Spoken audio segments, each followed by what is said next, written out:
વડોદરામાં ચોમાસાનું વિધિવત રીતે આગમન થઈ ચૂક્યું છે તો બીજી તરફ ડભોઈ રોડ પર આવેલા રૂપારેલ કાંસામાં ગંદકીના ઢગલા જોવા મળી રહ્યા છે। મંતવ્ય ન્યૂઝે અહેવાલ પ્રસારિત કર્યો હતો અને આજે બાદ મંતવ્ય ન્યૂઝના અહેવાલ બાદ મહાનગરપાલિકા છે તે કાંસાની સફાઈ કરવા માટે પહોંચી ચૂકી છે। મેયરે મંતવ્યને ખાતરી આપી હતી કે કાંસની તાત્કાલિક સફાઈ કરવામાં આવશે અને મંતવ્યના અહેવાલને લઈ અને મેયરની ટકોર બાદ હવે તંત્ર દોડતું થઈ ચૂક્યું છે। કોર્પોરેશનની પ્રી મોન્સૂનની જે કામગીરી છે તે માત્ર કાગળ પર હોય તેવા દ્રશ્યો મંતવ્ય ન્યૂઝના કેમેરામાં કેદ થયા હતા। કાંસોની સફાઈ નહીં થતા નાગરિકો પણ મુશ્કેલીમાં મુકાયા હતા। ચોમાસાની શરૂઆત થઈ ગઈ છે ને વડોદરા મહાનગરપાલિકાએ કાંસોની સફાઈના નામે માત્ર ફાઇલો બનાવ્યો હોય તેવો મંતવ્ય અહેવાલ બતાવ્યો હતો। આપ જોઈ શકો છો આ વડોદરા શહેરની ડભોઈ રોડ પર આવેલી રૂપારેલ કાંસ છે।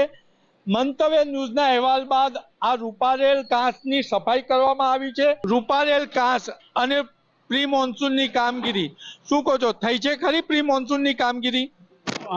પ્રી મોન્સૂનના નામે સાફ સફાઈ કરવા માટે આવે છે, પરંતુ આપ તમે જોઈ શકો છો કે જ્યારે પણ આ સફાઈ થતી હોય છે, પરંતુ આ જે ડિઝાઇન જ એવી ખોટી બનાવેલી છે જેને કારણે આ પાણી રોકાઈ રહી છે, ગંદકીના ઢગલે ઢગલા થાય છે।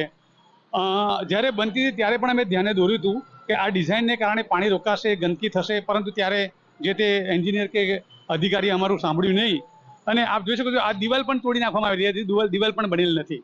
એટલે કહેવાનું એ જ કે અમે તો આવું ધ્યાને આપી અને કોર્પોરેશનને એવું જાણવા માગીએ છીએ કે આ સ્વચ્છ થશે તો આપણું વડોદરા ચોખ્ખું દેખાશે, કોર્પોરેશનનું સારું દેખાશે અને સરકારનું પણ સારું દેખાશે।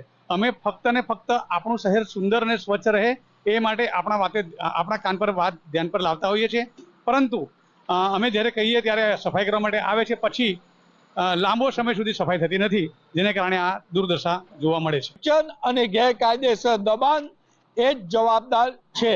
કેમેરામેન કેતન સિંઘ સાથે નિલેશ બ્રહ્મભટ્ટ, મંતવ્ય ન્યૂઝ વડોદરા।